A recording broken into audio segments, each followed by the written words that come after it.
Good evening. My name is Kevin Walsh, and I'm here to welcome you to Vidwest Studios Roundtable discussion featuring Columbia not-for-profits, IRL versus URL. That's our topic tonight. How has the pandemic changed the way that you serve your community? Our panelists are Barbie Banks from Ragtag Cinema, Shawna Johnson from Access Arts, Justin Gregory from the Columbia Center for Urban Agriculture, and Rachael Norden from the Missouri Symphony.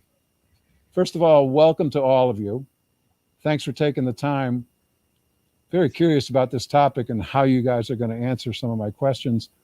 First off, though, I'd like to take a second and introduce yourselves, have you introduce yourselves, describe your role in your organization and how you think your organization serves the community.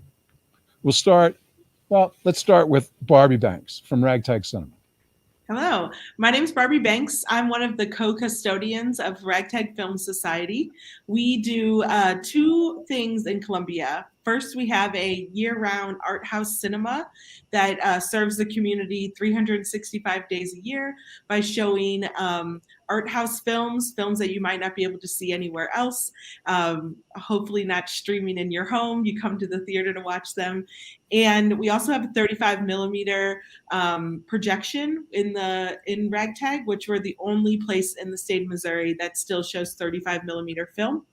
And then we also have a 4-day film festival that happens every March. 4 days non-fiction film that kind of walks the line between what's true and what's false. And that's the True False Film Festival. And I think we are one of many great arts organizations in our community that makes Columbia a cultural hub in the middle of a state that maybe some people think it's just a flyover state, but we know that it's not once you get into Columbia. Thank you. Shawna Johnson from Access Art. Can you describe your function within your organization and how your organization interfaces with the community?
It'll be interesting to see how you all have adjusted to the pandemic.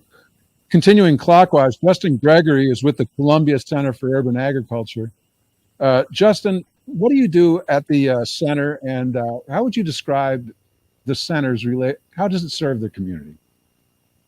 Sure. Thanks, Kevin. Yeah, my name's Justin. I'm the Office and Volunteer Manager at the Columbia Center for Urban Agriculture.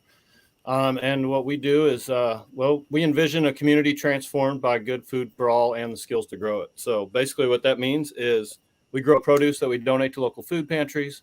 We help families start backyard gardens, and we bring lots of kids to our farm and teach them about where their food comes from. Lastly, Rachael Norden is with the Missouri Symphony. Rachael, once again, same question. What do you do for the Symphony, and what does the Symphony do for the community? Yeah, sure. So thank you. My name is Rachael Norden, and I am the Director of Marketing and Events for the Missouri Symphony. And we do a lot of different things in the community, but I think it can be summed up best in saying that we engage the community with professional level symphonic music and music education, and make that available to our community on these professional levels in ways they might not be in such a small city. So we do that through things like our conservatory. We do that through our summer music festival and events all throughout the year. Since our topic tonight is not-for-profits and how they were affected by the pandemic, how it changed the way that you serve communities, maybe we should start at the beginning with your first realization that Corona was going to have to change the way you did things, how far that came in, and how quickly and how you adapted to it. I know that's a big question, but if you could keep your answers brief, I have a couple other ones. Let's start this time with Justin, Gregory. Justin, it seems like yours was kind of an unusual challenge in that at least half of your events are outdoors, correct? Yeah. So, I mean, that's where we were really affected, was not having events for almost a year, and then not having these volunteer shifts. So eventually we were able to have some volunteer shifts. We just limited the numbers. But early on, when the virus really hit, our staff went home. Obviously, our farmers and our outdoor crew still had to work outside.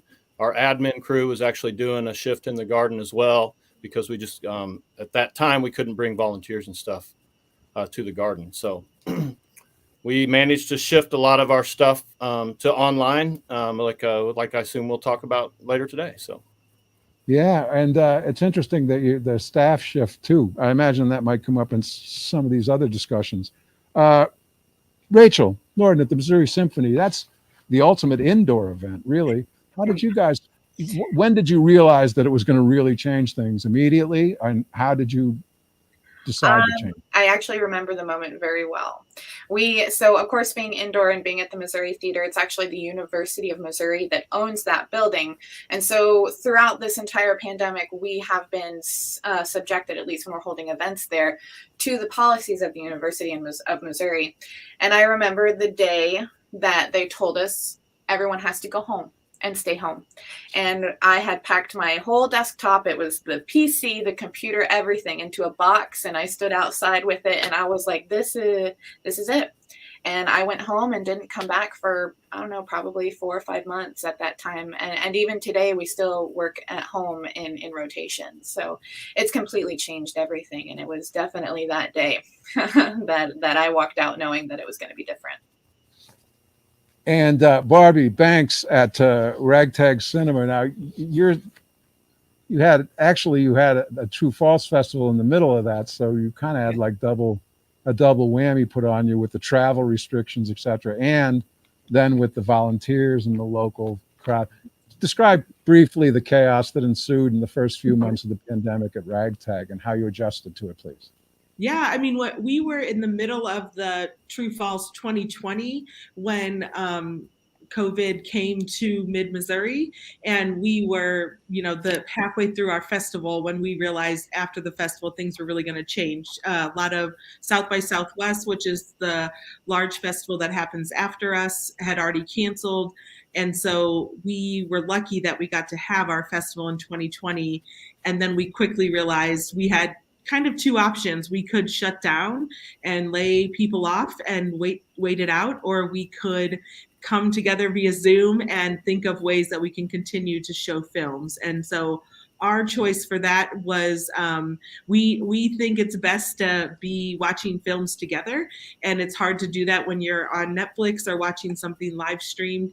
So we chose to put everything outside, and so we had a great donor that helped us buy a large screen to do drive-in movie theaters, and then we already owned one inflatable screen that allowed us to partner with Logboat to do outdoor screenings. And so we like to say we pirouetted our way to a new Ragtag, and it was outdoors. And we hope to get everybody back into Ragtag as this comes to an end, whenever that happens. I have another question that's related is, what did you learn about the community in general and your community in particular during the pandemic? I'm talking about expertise and skill sets required, not required. What did they surprise you? Talk a little bit about, the whole atmosphere here in Columbia and how your particular section of Columbia responded.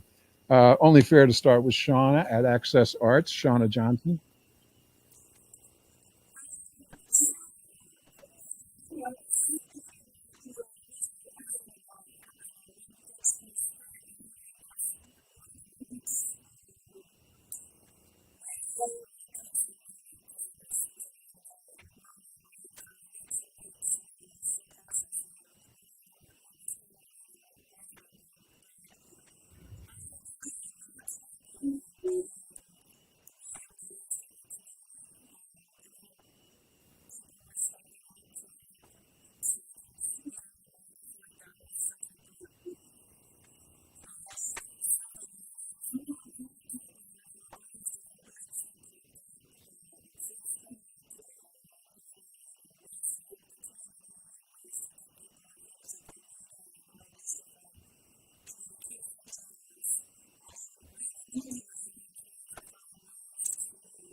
Thank you, Shawnee. You reminded me of a kind of a second part of this question and answered it, and I'll let the rest of you include it in your answers. And that is, what resources locally did you find that were helpful in helping you deal with what you were dealing with?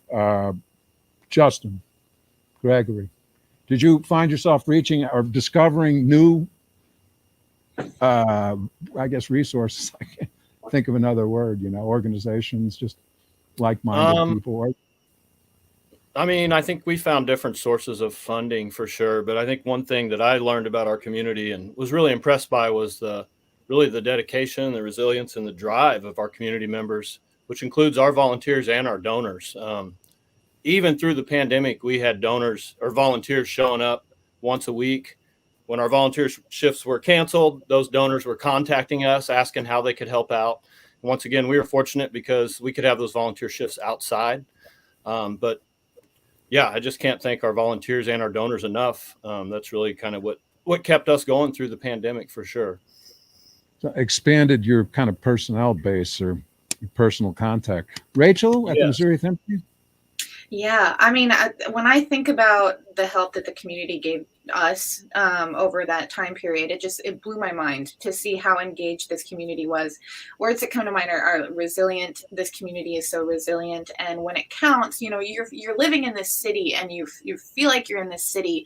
But I keep coming back to, it feels like a small town, and everyone cares about each other in a very small town way. And the way that this community, as a city with the resources that it has, came together to care about each other, the Missouri Symphony included, was just really heartwarming. And it was a lot of what kept us at the Missouri Symphony inspired during that time when it felt like we didn't know if we were going to have a job in the next year. And so pulling out those resources of people who had never even been involved with our organization before, going, how can we help, was just really it said so much about the community and really reinstated what we're doing and why we're doing it for. I think a lot of time has been spent on isolation and how frustrating it was, especially during 2020. What a lot of people don't realize is that there were a lot of people with extra time, at least ones that I know, that were looking to help organizations like yours. I don't think this happens in a larger sense in this country when you're describing what happened in the pandemic. I think there's a lot of conflicting messages go out, and I think the ones that you deliver are specific and appealing, especially to the community in general. Let's see, Shawna, you haven't answered this question yet, which is, what resources in the community did you? Oh, you have answered. Okay, I'm losing track. I should put a little note. Okay, I'm sorry, Barbie.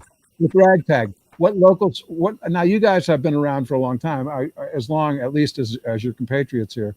What these aren't people that you already were depending on as resources, and there were a lot of them. Did Ragtag find any other local resources that they found valuable and helpful? I mean, the thing that we found most valuable were our patrons that were already supporters, to be honest. They rallied around us. They, upped their membership when we weren't showing movies, so they weren't getting benefits of those memberships.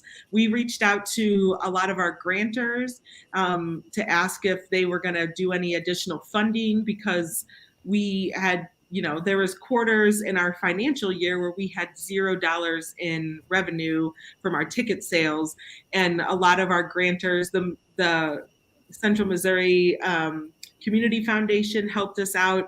We were able to apply for a grant that we had never applied for before and got with Boone Electric to help us get a generator to start doing outdoor things. And so we got creative, and our patrons got creative with us and helped, sat outside in the ice cold weather watching movies. And I think that comes from years of doing trustworthy programming that they knew Ragtag wouldn't do us wrong. So if they say to come out and watch this movie and it's a little cold or might be snowing, we're going to go out and do it. And so I think we were in a place where 20 years of experience really helped us and made people trust what we were going to do.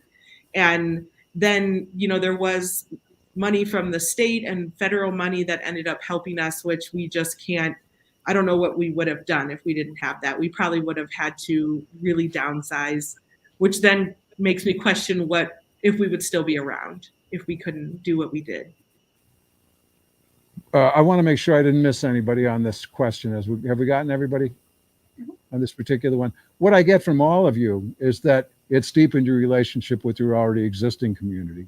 That you've added some other community, plus you found out the whole atmosphere in general, which must be encouraging when in discouraging times like this, to have people behind you like that, people who weren't before or just for no reason. So that's interesting.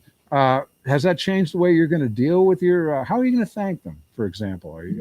Have you thought about after the pandemic's over, this kind of changes your relationship with your benefactors, really? I guess you just serve them better. Yeah. On that subject, my next question was about the coronavirus disappearing tomorrow. And when it does, and there will be that tomorrow, do you just go right back to business as usual? If you had to hang on to one thing out of the whole pandemic that you've picked up on, okay, be it outdoor movies or whatever, what would you, or scheduling flexibility at the farm? I noticed that you kind of had, which thing would you hang on to? What lesson learned will you take and it'll be part of the structure of your organization? I'm going to start with Barbie Banks again from Ragtag Cinema. We really believe that watching movies at home by yourself is not a good option. I mean, it allows you to see stuff that might not come to Ragtag, but we think. I promised I wouldn't interject, but yeah, no, you're fine. I took Frank Stack, the artist, to see Dune recently at a multiplex, and that is gone for me. I mean, the experience was so totally alien to me that I will never go again. I've been to Ragtag many times. I know it's a different experience, but to just blatantly say that the only way to see movies is that way, that's not true. If you want to see Dune and pay attention to it, I mean, maybe there's a theater somewhere that exhibits it properly, but it's not here in town. So what I'm saying is, I think that I could do a better job on some movies sitting on my couch and watching it on your TV. Just being the devil's advocate. I would disagree with you. I think our mission is about community coming together to experience immersive experiences. And you see a movie. I haven't seen Dune, but we just watched, we had Cabaret at Ragtag, and watching that film with a bunch of other people who are identify in the LGBT community or the theater community, you laughed at things, you cried at things together that you maybe wouldn't have emoted that just sitting at home by yourself. And I think that's what at least our exhibition of film is meant to do. And so we wouldn't go exactly right back to where we were before the pandemic, but we would try to get as close as possible because we we are in the business of gathering people in our space and experiencing art together, and we want that to continue happening. The thing we'll keep is people liked watching movies on the lawn at Logboat, and as long as Logboat would let us do that, we'll just won't have to do it out of necessity. It'll be an add-on, a benefit, an additional thing for people to do with us. And I think the movie industry has it's an uphill battle right now, because for almost 2 years now, people have been able to watch all these things on their couch, and it's comfortable, and you can pause it and go to the bathroom. But there's an experience unlike anything else when you're with other people, feeling an emotion and doing it together. I just think you can't replicate that in your own home. Well spoken, Barbie. But I will still put a bid in, and David Wilson is sick of me me advising this. We should put that portable screen up in the the Boone County Health Center. It used to be the old Knowles parking lot over there by the farmers market. Throw it up on a Friday night and play some like Black culture films or something, just for the neighborhood kids or whatever. We have something like that in the works, so you'll be surprised. That's good to hear. I'm also looking forward to hearing what everybody else has. Shawna Johnson from Access Arts. The question was, out of all the things that changed and changed how you do things during the COVID, what are the one or two things that you decided that you'd probably hang on to? Be it Zoom meetings or whatever.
Thanks, Shawna. Rachael, Norden, same question, really. I mean, you've probably, things changed how you deal with people, how people deal with what you offer. I mean, watching it online, or you dealing with them over the phone or online, or not at all. What are some of the things you learned and will hang on to in the processes over at the Missouri Symphony? Yeah, so I actually really like this question because it kind of, when I look back on the pandemic, of course, I don't like to do that, but in some ways, it put the symphony in a position where we had to answer a question that was kind of bigger, which was, how do you keep symphonies relevant? And now it's, how do you keep symphonies relevant in a global pandemic? And it really kind of made us answer all of that. And it was through virtual accessibility, through the live streaming, and taking that to people in a virtual way. And that kind of answered the same question. Is, it's not that people are bored of these things, it's just that the accessibility has changed. And so moving to virtual platforms and to this live streaming is not only making it more accessible for people who might not otherwise be able to leave home or feel comfortable leaving home, but also people who may not be able to access the arts or the downtown area for any other reason. And so I really think that getting a hold of the technology of live streaming and virtual shows has just really changed the whole game, and it kind of saved us in a way as a symphony and a lot of other orchestras around the nation, because it just made us get ourselves out there. You know, there's an irony involved with you and Barbie's points of view, in that you're dealing with audiences and a proscenium and a stage with something on it, and you have the exact opposite concerns. You've got a huge orchestra that logistically really can't be together during the pandemic, an audience that's kind of willing to try anything. On the other hand, Barbie, you're concentrating on the other thing. So it really does change a little, but the commonality there is the direct communication, having your clients, be familiar with different processes that you'll be using in the future. I still have to talk to Justin Gregory. The question was, adjustments made, will you hang on to all of them, or are you just going to go right back to businesses, which was a lot, all of you guys, what you were doing was working. I mean, before the pandemic. I mean, there's no reason why you shouldn't go, it's going away tomorrow. All right, we're going to go back to this. Is there one thing, now maybe we should hang on to this? Well, yeah, I mean, I think, one thing, if the coronavirus was gone tomorrow, we would be doing like everyone else on this panel and getting people together, sharing meals, having more potlucks, because, everybody eats and we want to get everybody together to eat for sure. But one thing that we will continue to do, where VidWest helped with this a lot, is our online presence, basically. So during the pandemic, we were able to train our staff on video equipment, on editing. We were able to check out equipment from VidWest. And so we were able to do lessons for children, tours of the farm, all that stuff online. And where we may not do that as much, we'll definitely still use that online presence and use those videos to show people that are outside of Columbia what we're doing here in Columbia. So we also, like Shawna said, did a great streaming event, our Harvest Hootenanny, that VidWest helped us do that in 2020. And where it wasn't a live event, it was still a lot of fun, but it doesn't compare to getting all those people together and really enjoying a meal together. That's so true. That's and your concern, the audience concerns are the same all around. Let's hear what Rachael has to say. I'm sorry. What did I get everybody on this one? I did. Now that's really interesting that you would go back to the. Sorry, I lost. I had a question there. I lost it. I'll remember it. These last two questions have to deal with. Basically with the promotion coming through the pandemic of your organizations and your plans for the future. So basically, what do you think the public least understands about your the operation in general of a not-for-profit organization? I mean, a lot of people utilized you and may have not realized until problems hit that these problems might exist. What do you think is the least misunderstood aspect of your not-for-profit? Rachael, Norden, Missouri Symphony. Yeah, so even just like I'll give you one right up top. Yeah. Too elitist. Huh? Too elitist. We're trying to get out of that one. I mean, yeah, that is a real concern that we think about a lot. And one of the things that we started in 2020 was our DEI committee, our Diversity, Equity, and Inclusion Committee, which has been something that we just it has completely everyone should have one is what it's really great. And having people who are professionals in that field who can figure out how to make things more accessible, so we can get that elitist thought out of people's minds, because what we really want people to know is that we want everyone. We want all the communities to feel safe and welcome at the symphony, and know that music and symphonic music is not just for one group of people, it's for everybody.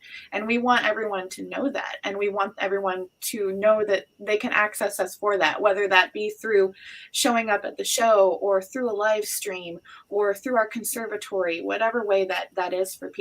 And I think that as far as the general nonprofit, I think a lot of people forget that we're not corporates. And you gotta be nice to the people behind the phone, because they're doing a lot of different jobs. Everyone that works for a nonprofit wears a lot of different hats.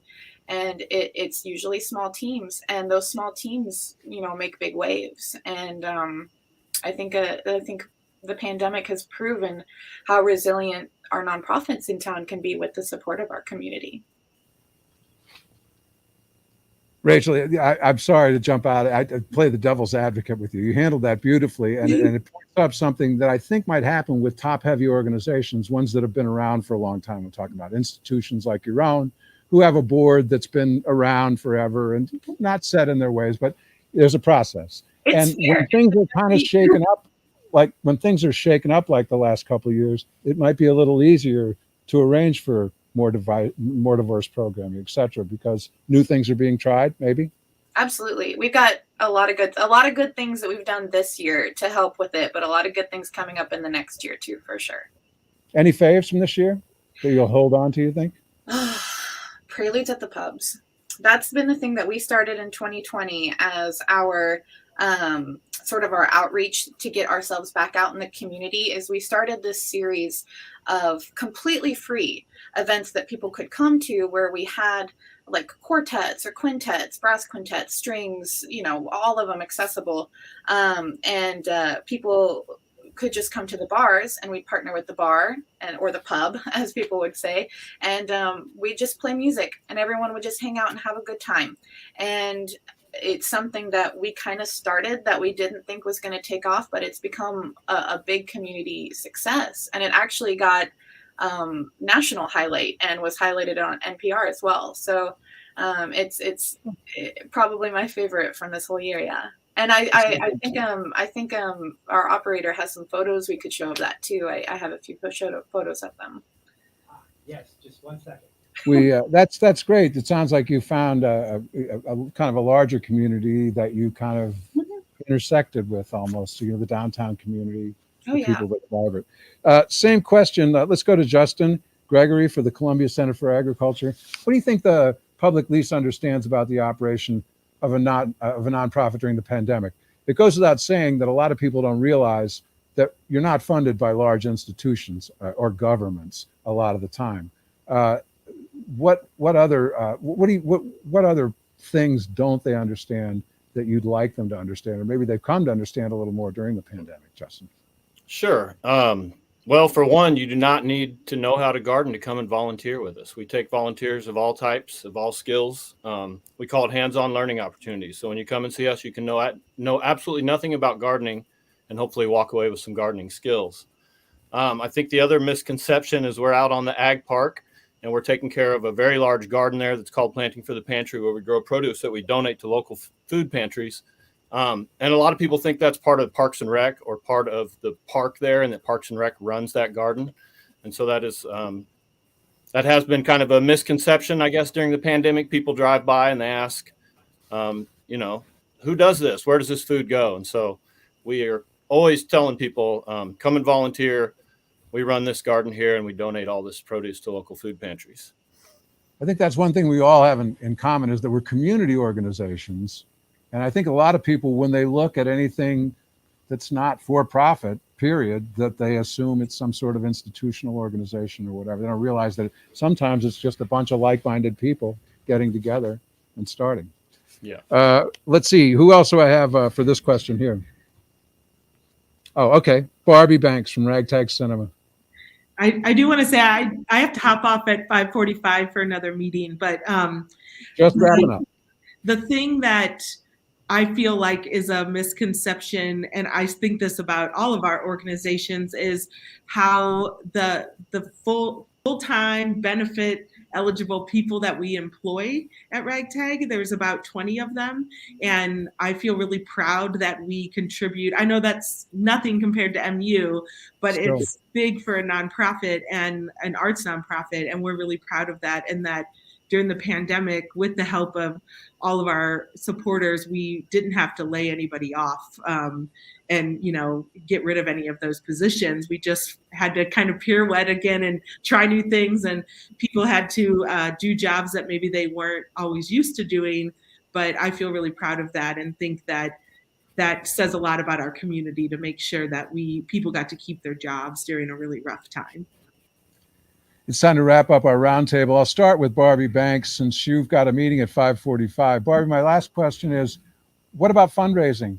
I know this is a big season for you guys. What plans do you have? Do you want to plug something, someplace where people can? Yeah, so end of year giving is huge for us, and we are participating in Como Gives. So I would suggest going to Como Gives. I'm doing a peer-to-peer, and I'm going to plug it right here, that if you give $100, I'm hosting with my wife a low country boil this summer, and you get to come see our little house in the middle of Columbia and participate in a cool party at our house. And that money, typically Como Gives, goes to all of our educational programs, which allow our partners in education at Columbia Public Schools to come and do field trips for free at Ragtag Cinema. Thanks so much, Barbie. Good luck with that. Shawna Johnson at Access Arts, do you have anything big coming up, fundraising wise or other? Like to hear about it.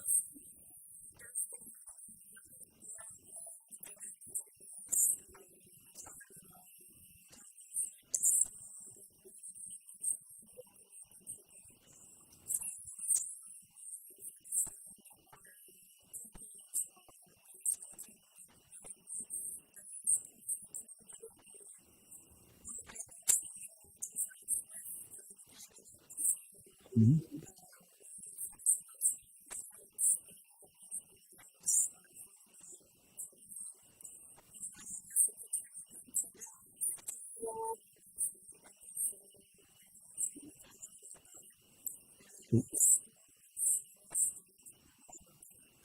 That's great. That's exactly what I wanted. How about Justin, Gregory? What are your plans coming up for this season? As far as fundraising, whatever, just anything to call attention coming into this season of giving, I guess. Sure. So like Shawna said, it's the end of the year. We do our end of the year push. And so Como Gives really helps us with that. So through the month of December, we're doing our ask through Como Gives. It's comogives.com, or you can go to our websites, columbiaurbanag.org/donate.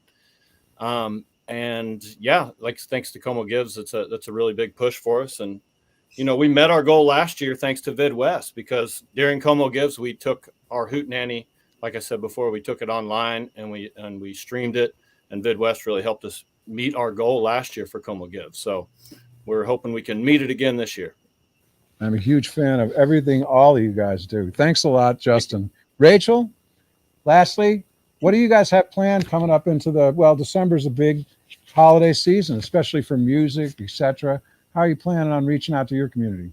Yeah, so we've actually got a few things coming up. Of course, we're taking part of the Como Gives as well, but right now we've got a couple of really big other emphasis right now. Is we're also starting our year-end giving appeal, which the last couple of years are starting to catch up to us. And what we really, really need right now is money with nothing tied to it.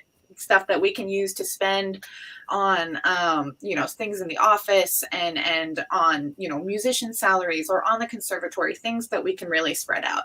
And we're doing that through our year-end campaign, which can be donated to at themosey.org/donate. And that's MOSY, like Missouri Symphony. And we've also got our Symphony of Toys event happening this Sunday at 3:00 at the Missouri Theater, which is another one of those annual holiday events. And last year we barely got to have it. So this year we're really looking forward to having the whole shebang. And there's a whole bunch of new programming, and it's kind of got a Broadway twist on it. So I'm really excited for this one. Thanks, Rachel. Thanks to everyone. Barbie Banks, Shawna Johnson, Justin Gregory, and Rachel Norden for joining us here for this VidWest Studios roundtable discussion. I want to thank Matt and VidWest, the organization, for the excellent job they do in serving the community we've been talking about for this last hour. Thanks for joining us. My name is Kevin Walsh.